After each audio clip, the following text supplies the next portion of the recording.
kabar? Saatnya Anda menyimak berita Makassar bersama saya, Auriga Agustina. Sejumlah berita menarik akan kami sajikan untuk Anda. Berikut 3 berita utama hari ini. Diduga karena lilin, 10 rumah warga di Jalan Muhammad Tahir, Kecamatan Tamalate, Kota Makassar hangus terbakar.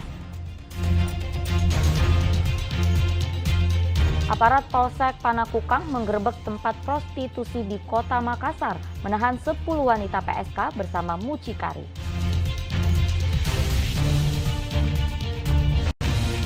...350 personel gabungan dari TNI dan Polri disiapkan oleh Polres Sinjai untuk mengamankan pemilu 2024.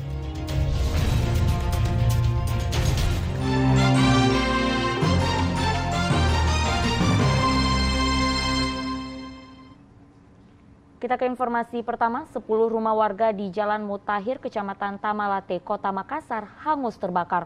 Kebakaran diduga akibat lilin yang terjatuh lalu membakar salah satu rumah warga dan menyebar ke rumah lainnya. Kobaran api dengan cepat membakar 10 unit rumah di Jalan M. Tahir di Kecamatan Tamalate, Kota Makassar pada hari Senin. Warga yang panik berusaha menyelamatkan diri dan harta benda miliknya. Banyaknya warga dan akses jalan yang sempit membuat petugas damkar kesulitan menjangkau titik api. Menurut Ketua RW, penyebab kebakaran diduga berasal dari salah satu rumah korban yang menyalakan lilin. Lilin tersebut terjatuh dan membakar bahan yang mudah terbakar, sehingga api dengan cepat menyebar dan membakar rumah. Lampu padam sekitar jam 6, masuk hampir jam 6 lewat, tiba-tiba ada suara warga berteriak bahwa ada kebakaran. Dan info yang saya dapat di warga itu bahwa waktu mati lampu itu lilin dibakar. Oh, lilin. Berarti bukan orang yang memasak? Bukan. Ini lilin saya dengar ini, Pak. Ya, itu baru kabar-kabar angin. Ya, dugaan sementara Pak ya. Api dapat dipadamkan setelah petugas damkar berjibaku selama 1 jam dan menurunkan 17 unit mobil damkar. Tidak ada korban jiwa dalam kebakaran ini, namun seorang petugas damkar harus dibawa ke rumah sakit akibat terjatuh dari lantai 2 saat memadamkan api. Untuk armada kami arahkan sekitar kurang lebih 17 dari kita bantuan dari Posko Timur dan Karester Ujung Tanah. Dibantu dari rekan-rekan penyelamatan. Untuk ada yang terluka Bang atau bagaimana? Korban jiwa? Kami mengalami ada korban dari personil kami sementara perawatan di Lobong Baji. Ada berapa korban itu? Kenapa bisa Pak? Informasi terakhir kami dapat terjatuh pada saat pemadaman. Untuk mengetahui penyebab pasti kebakaran, pihak kepolisian masih melakukan penyelidikan di lokasi. Raisa Habu melaporkan dari Kota Makassar.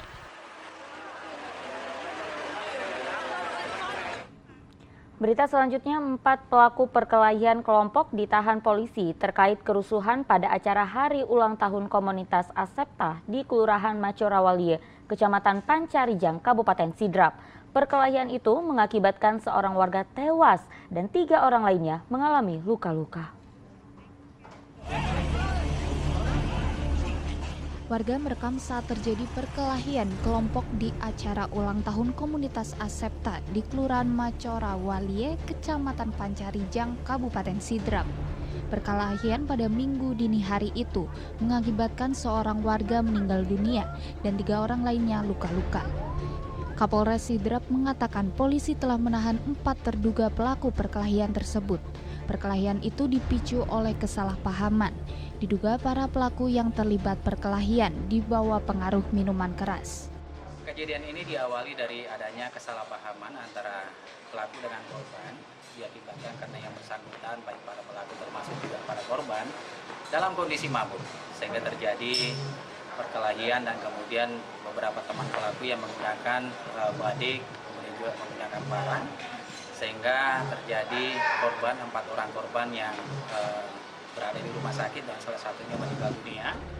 Keempat pelaku yang telah ditahan polisi adalah warga Kabupaten Sidrap. Para korban luka masih mendapatkan perawatan di Rumah Sakit Arifin Numang, Sidrap. Suwardi Gatang melaporkan dari Sidrap. polisi meringkus pelaku pelecehan seksual pada anak di Kota Makassar. Modus pelaku adalah menjanjikan kepada korban untuk menikah agar bisa berhubungan suami istri. Pelaku tega melakukan aksi bejat ini berulang kali. Pria berinisial IP diringkus polisi karena diduga telah melakukan pelecehan seksual kepada anak yang masih duduk di bangku SMP berusia 14 tahun. Pelaku dilaporkan orang tua korban setelah anaknya menceritakan kisah pilunya karena sering diajak pelaku untuk berhubungan badan. Kejadian bermula saat pelaku berkenalan dan menipu korban untuk berpacaran. Setelah berpacaran, pelaku menjanjikan korban untuk menikah. Setelah berulang kali melakukan aksinya, pria berstatus duda ini menghilang tanpa kabar.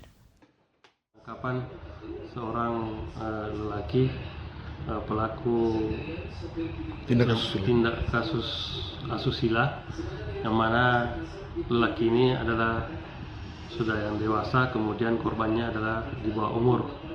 Ya, ini pelaku membohongi korban, jadi dia mengiming-imingi untuk menikah namun tidak ditepati janjinya. Kalau hubungan badan ini sudah dilakukan satu kali atau korban? Menurut keterangan korban sudah pernah melakukan berkali-kali. Dari tangan pelaku, polisi telah menyita barang bukti berupa telepon genggam. Atas perbuatannya, pelaku terancam hukuman 7 tahun penjara. Kami itu keguguran sama orang. Andi Muhammad Sardi melaporkan dari Kota Makassar. Mengaku sebagai dokter, seorang perantau di Malaysia menipu ratusan juta rupiah dari suami sirinya. Tersangka yang mengenal korban lewat media sosial akhirnya ditangkap di Kabupaten Pangkep. Tersangka yang pulang ke Malaysia mengaku hamil dan meminta suami sirinya mengirim uang, tapi ternyata itu semua hanya penipuan. Usai sudah pelarian seorang dokter gadungan yang menipu korbannya hingga 250 juta rupiah di Kabupaten Pangkep. Kasus penipuan tahun 2022 di Kampung Salebo, Kelurahan Sepanjang, Kecamatan Bungoro, Kabupaten Pangkep itu terungkap dengan penangkapan tersangka bernama Lailatul Komariah berusia 28 tahun oleh unit Reskrim Polres Pangkep di lokasi persembunyiannya di Kabupaten Lamongan, Jawa Timur. Menurut polisi, kasus ini bermula dari perkenalan tersangka dan korban bernama Syahrir berusia 30 tahun melalui media sosial. Saat itu tersangka mengaku berstatus lajang, berwarga negara Malaysia dan berprofesi sebagai dokter gigi. Untuk mendukung kebohongannya, tersangka mengajak korban bertemu di Surabaya. Saat itu tersangka mengenakan jas dokter dan mengatakan kepada korban bahwa ia akan bertugas di rumah sakit di kota Surabaya. Selanjutnya, korban dan tersangka lalu menikah siri di Kota Makassar pada 5 September 2022 lalu. Setelah tersangka tinggal beberapa bulan di Pangkep, selanjutnya korban dan tersangka tinggal terpisah karena korban harus tetap bekerja di Pangkep. Beberapa bulan kemudian, tersangka mengirimkan foto hasil USG kepada korban yang menyatakan dirinya hamil. Tersangka juga meminta uang yang ditransfer korban secara bertahap sebesar 250 juta rupiah.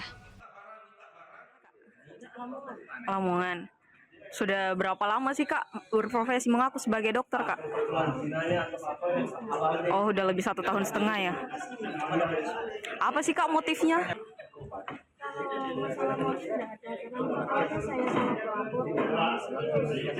Jadi awalnya ada niat untuk serius kayak dengan korban ini Kak.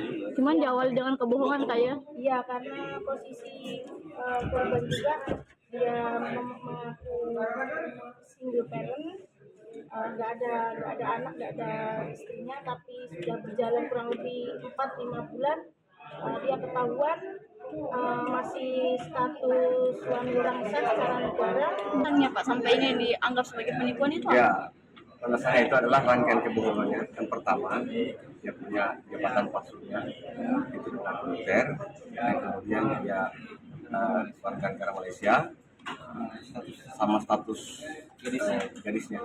Itu semua palsu? Itu sudah masuk dalam rangkaian kerugian materi juga. Iya, materi. Berapa Pak total kerugian materi yang dialami korban? Kurang lebih 250. Dari kasus ini terungkap, tersangka ternyata bukanlah seorang dokter, melainkan lulusan SMA dan berprofesi sebagai ibu rumah tangga. Saat ini hubungan dengan sang suami yang bekerja di Malaysia sedang tidak harmonis. Tersangka dijerat pasal 378 dan 372 KUHP dengan ancaman hukuman 4 tahun penjara. Andi Muhammad Sardi melaporkan dari Kabupaten Pangkep.